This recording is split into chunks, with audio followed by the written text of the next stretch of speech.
Quelques mystères révélés sur leur alimentation. Avec une alimentation équilibrée, où sucreries, viande et spiritueux étaient inclus, la reine Élisabeth a passé des décennies à profiter des plaisirs de la haute cuisine, aux côtés de son grand complice, son mari Philippe d'Édimbourg, qui avait également un palais large pour en apprécier les saveurs.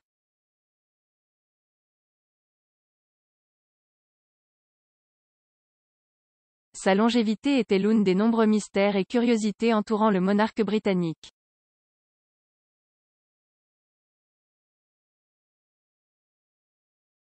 Compte tenu de cela, le chef d'arène McGrady a dit bonjour. Quelques détails sur l'alimentation quotidienne qu'il avait quand il était encore en vie.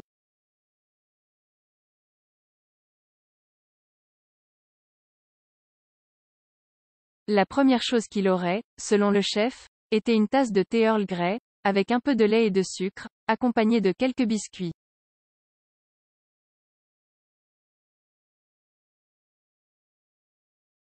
Un premier petit déjeuner qu'il a pris avec ses corgis avant de passer au second, plus consistant, qu'il avait l'habitude de prendre dans la salle à manger privée de Buckingham Palace.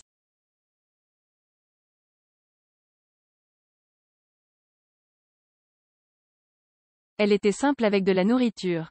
Le chef a dit qu'il aimait manger du poisson avec des légumes ou des épinards cuits.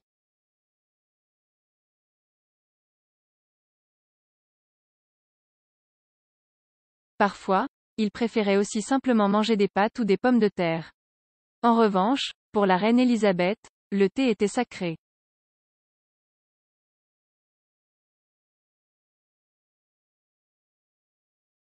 Chaque après-midi, j'avais une autre tasse de thé Earl Grey avec des sandwichs et des scones, un petit pain rond typique de la région.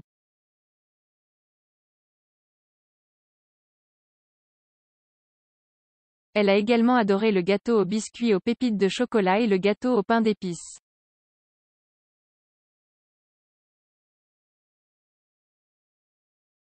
Un fait très intéressant est que depuis qu'elle avait 5 ans, Élisabeth II mangeait toujours le même sandwich à la même heure, jusqu'au jour de sa mort, cela faisait partie de son menu quotidien.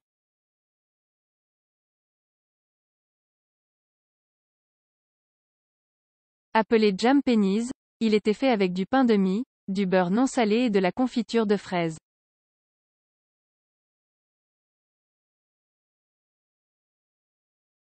La reine Élisabeth était une grande fan de chocolat noir, ainsi que de riches petits biscuits.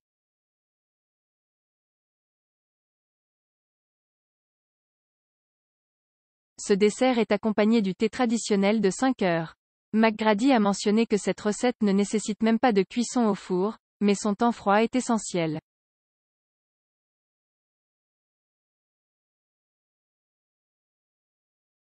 Fondamentalement, la recette consiste à mélanger 120 g de chocolat noir et 120 g de beurre supplémentaire.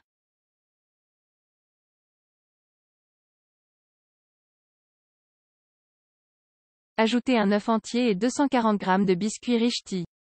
Enfin, pour la couverture, 270 g de fondant au chocolat noir et le tour est joué.